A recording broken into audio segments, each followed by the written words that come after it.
Hi everyone. So today I wanted to talk about something that I have been going through for quite a while, probably about the past 7 years, something called cystic acne.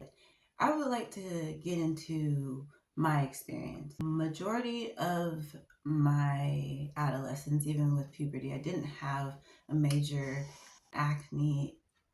I would get occasionally like the really big pimple, single pimple on like the forehead, and it would be throbbing and sore. I did experience it. It was in my early 20s, and well, overnight it was irritated, spots to a flare. And I call it a flare because when I looked it up, one of the things that they described was it's a hormonal shift, how skin can react to changes in your body. So cystic acne has multiple causes. It can be genetic, hormonal, stress related, diet related, prescription drug related, perspiration related, PCOS related, and of course, if you're using products that irritate your skin, that can also cause a flare up. Eat the right things for your body to recover, because no matter what you're doing, you are taking away from what your body has built up, whether it be walking, breathing. If I don't slow myself down, which thankfully I did eventually, this is just the one I like to speak on. It was on my face. Okay, so for me, I have eczema since the beginning of time. I don't know how many of you guys experienced the chicken pox.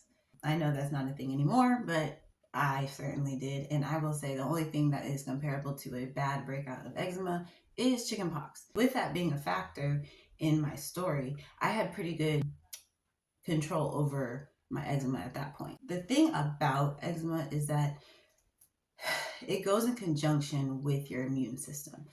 If you have any compromise in the way your body is producing white blood cells, reacting to its natural defenses, and your immune system is compromised, it's always going to be a stronger reaction. For my height, which is 5'8", I was underweight. And I'm not going off of BMI because the type of body you actually have. 5'8", I was my smallest 117 pounds. It really did a number on my immune system. It really did a number on my ability to digest foods properly. I shouldn't even say herbalist. He was an actual doctor that decided to be a herbalist. It's pretty dope. Activate your metabolism. Now that sounds kind of silly, but what it is that the enzymes in your body are not being created to stimulate your appetite. There was a product that I take under my tongue, and it actually stimulated my ability to be hungry. Eczema, simple triggers would flare me up. Psoriasis, I had flared up so bad one day with my eczema that I had actually started flaring up with psoriasis. Quite a doozy for my psyche. In terms of skin being an organ and needing to take care of it just like all the other organs. So stress, everybody has experienced it. It can be healthy. The intention of understanding stress in your body is to be alert of your environment and be able to react appropriately and intentionally.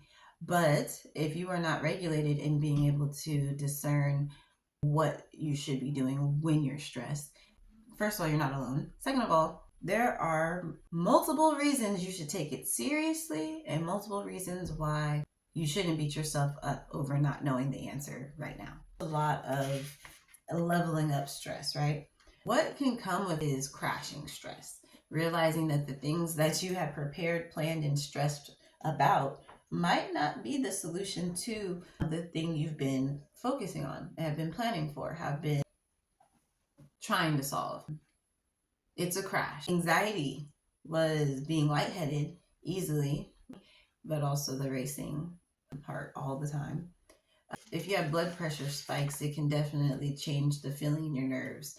If you ever look at a body, peel back all the muscles and get into the tendons and ligaments and all those things, you will see that the blood vessels, nerves, and the lymphatic system run basically hand in hand to each other throughout the body. And so when one is affected, they all are affected. With these hormonal changes, I started experiencing sweating more on my face. And at that point in time, I never sweated on my face to the extent that I had. Like, I would do the same activities that I always do, not huffing and puffing any more than I normally am. And for some reason, I would find myself sweating dripping down my face, like have to wipe it off because it's just doing way too much for running on the treadmill, at least for me. Lymphatic drainage, having to do more massaging, having to do more releasing of muscles, getting that circulation in because it was just more difficult at that time. For me personally, I discovered later on that I had a cyst, and not in any expected place. I had it in my back shoulder because I have such limited range of motion. My circulation was terrible there. So I had a cyst in my back, and I had been taking ibuprofen at that time. I was taking it on the clock. They say, don't take it every 6 hours. Every 6 hours I would take it, or every 8 hours, or whatever the prescription is. I don't even take it now. So on schedule, that would be me. And at the time, 117, a compromised immune system. I was working graveyard shifts. I was going to school full time, doing an internship. And so all of these things led to less than 4 hours of sleep a night. You don't care when you're not prioritizing you being good and at your best when you're doing things, then it's easy to forget that you are suffering. And so, yeah, I had an empty stomach, and I ended up developing an ulcer because of how much Motrin I was taking. PCOS is a very common reason people will have cystic acne. I do have chin hair a little bit that I do have to pluck. So I've always had that though. So you tell me. I have experienced, while I'm very stressed out, hair loss and clumps.